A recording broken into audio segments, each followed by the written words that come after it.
Hi, welcome to KJ and Tony Love France. Recently, we've been getting a lot of questions about, have we moved? When are we moving? Where are we moving to? So today, we are going to be answering those questions for you. When, where, why, and we're also going to share with you 5 important things to consider if you also are thinking about moving abroad. Are you ready? I'm ready. All right, let's go. So clearly we haven't moved yet. So otherwise we wouldn't be doing this video. But we do have a date. We do. And the date is January 2027. In January 2027, I will be turning 70. And we are going to be moved by my 70th birthday. The next question is, where are we moving to? Mm-hmm. And this has been one that's gone back and forth over and over and over again, and I don't need to go through all of that, but we're moving to Nice. And why are we moving to Nice? We're moving to Nice for many reasons. Some of the biggest are, it's warmer there, so the climate is nicer there than it is in Paris. We're told that the cost of living is about half of what Paris is, and we really like Nice. We've been to Nice a lot. We do. And there's a lot of English-speaking people there. So that's the when, the where, the why. Mm-hmm. And for me, even though Paris is beautiful and spectacular, and both of us agree that if we had all the money in the world, we would live in Paris and probably live in Nice, have apartments in both places. But in having to choose one place to live full time, that Nice makes more sense. We can get a larger apartment in Nice than we can get in Paris. And I think just going back and forth, having our home base be in Nice, and then all of the different countries that are so accessible to us, and then visiting Paris when we choose to. So to both of us, that makes much more sense. And to me, it's even though this isn't as important to you, it feels more familiar in terms of the weather and the environment with the Mediterranean, having lived in Florida for the majority of my life. It just has a very familiar feel to it. So that is important to me. So moving on to 5 important things to consider. Right. If you too are thinking about moving abroad. And the first one is Visa. Having the proper visa, having the timing be right for the visa, and doing that properly. Now, we've done this before, so we know the process. We successfully did it the very first time, so we feel comfortable that we can do it again easily. And we're going to be doing that about 6 months before we go, right? Right. Although we do have the added now consideration, one change is that one of our sons, Piers, is considering and most likely going to move with us. So he has a different type of visa. His would be more of it, even though they're both considered visitors visas, ours ultimately will be able to convert it, get on the health care system after like 3 months and things like that, where it might be a little trickier for our son. So that's something that is going to take some looking into. That goes back to the fact that we've done it for us before. Now we have to also do it for him. And his is a little bit different. Right. So you need to figure out what type of visa you need depending upon where you're going. A lot of countries now have these digital nomad visas where you can go and you can work, and as long as you're not working, at least in France, I think it's not an issue as long as you're not working, like taking a job from a French person and things like that, but you will have to file a French tax return. So those are really important things to consider and to learn about before you go. And then number 2, the financial aspect. Right. So you have to have certain financial qualifications that you have to meet in order for the French government to approve your visa. And in order to do that, KJ has found a company that helps you to not only to meet those requirements, but also helps you to meet the requirements that you'll need or will need to rent an apartment. Right. You can't just go over there and expect to rent an apartment. You could try and do what we did, and this is one of the big changes that we've made in learning as much as we've learned now from the previous time that we moved over and lived there briefly, is that you can do Airbnb, but the big mistake that we made, and I think we've mentioned this in a previous video, was that we hadn't decided where we wanted to live yet in France, which you probably want to do before you move.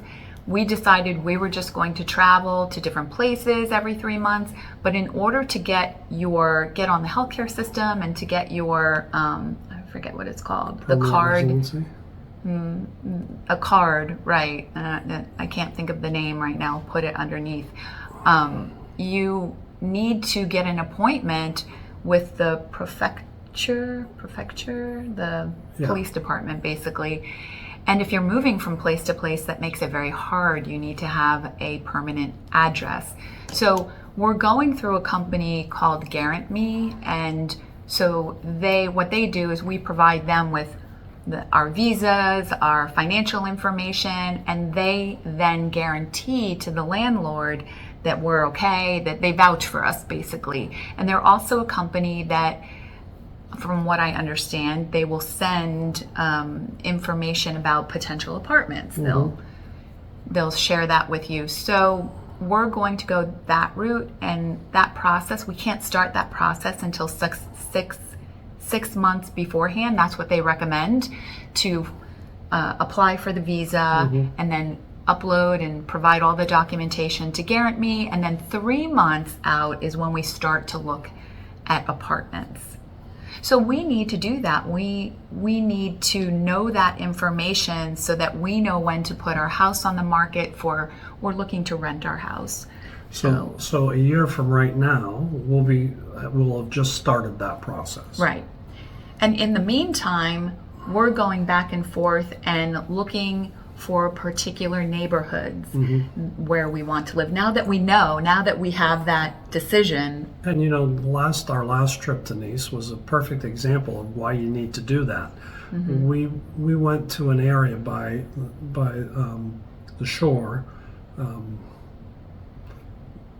by the harbor, zoned out there for a second, by the harbor that we had never really been to before.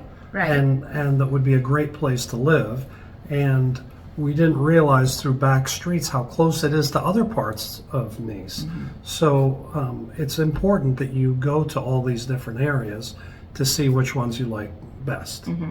So the visa requirements, an important aspect to gather the information about financially setting your budget, looking at what you can afford. We've done that. We've done that in depth. And then housing. Where do you want to live? Do you want to live in a house? Do you want to live in the countryside? What type of home environment or city? Nice is very city-like, which is something I really like. I like the tram, the access to other areas in Europe. It's the train is right there. The airport is right there. The airport, everything is so easily accessible in Nice. From the main Nice train station, if you go 20 minutes west, you're in Cannes. If you go 20 minutes east, you're in Monaco. If you go 30 minutes east, you're in Italy. So it's just so easy to get around these. Whereas if you compare that to where we live right now in Vero Beach, even though it's beautiful, the home that we live in is beautiful. We live on a golf course, which is beautiful, but it's very remote. So it takes a while just to get to the supermarket. By the way, Paris can be pretty remote too, because the airport is out in the middle of nowhere, sort of, right? So you need close to an hour to be safe to get to the airport or get into town from the airport, where in Nice, you're right on the outskirts of town. You're in town within 10 minutes, and that's really nice. Compared to Nice. Paris.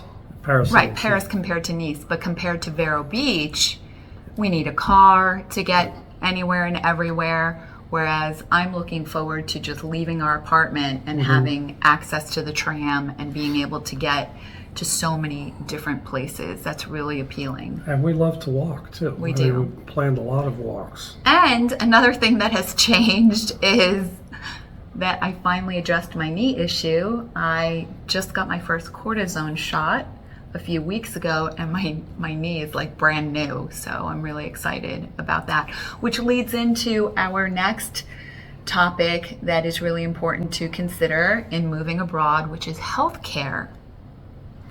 And when you apply for your visa, through the application, you can get your first year's health care. Right? I think it was $1,000. Well, you're required to get a year and submit it to. And I think it was $1,000 each, as I recall. It was $1,000 for both of us. Okay, so that's the basic health care. But once you're there for 3 months and you have a permanent resident, you have a stable residency there. You're not in a hotel or anything like that. You can then apply to the French healthcare system. And the French healthcare system, everything we've heard about it has been terrific. Expats have told us it's terrific. There's much less paperwork and those kinds of things. And you go to the doctor, it costs you like $7, some ridiculously cheap thing like that. So we're looking forward to that too. Yeah, even 20 is Sure. not bad. And the final important area to address or to think through is the cultural adjustment, the cultural impact. For me, it was much more of just the adjustment in general to the unfamiliar, right? So it was very much outside my comfort zone when we first did this, to be traveling and not having a home base, because I need to have a sense of roots, right, of security, and having lived in one place for such a long period of time and then just traveling around a lot. I've heard, thank goodness, from the last video where, not our last video, but one of the previous videos where I talked about my struggle with adjusting to the environment. The weather change, I hadn't experienced winter in a while, sort of missing, feeling a little bit homesick in a sense. And there's part of me that wishes I had just sort of like pushed through that, but yet, as we've talked about this over and over again, is that things happen for a reason, and this happened for a reason. We needed to come back, we needed to readjust and reset, do it over again, and do it in a way where we're doing it smarter. Well, and our commitment to moving to France never really changed. No, it didn't.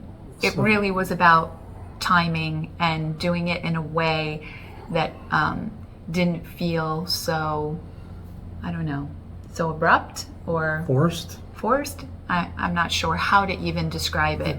But this time I feel a lot more confident about our approach, and I also understand and I'm ready for the discomfort that I think anyone goes through. Maybe not you, because you're used to traveling. You've traveled, living in different places. You're used to living in different places and traveling for your career. I'm not used to that at all. So for me, I think there's going to definitely be an adjustment period, and being able to push through that or lean into that as opposed to being fearful.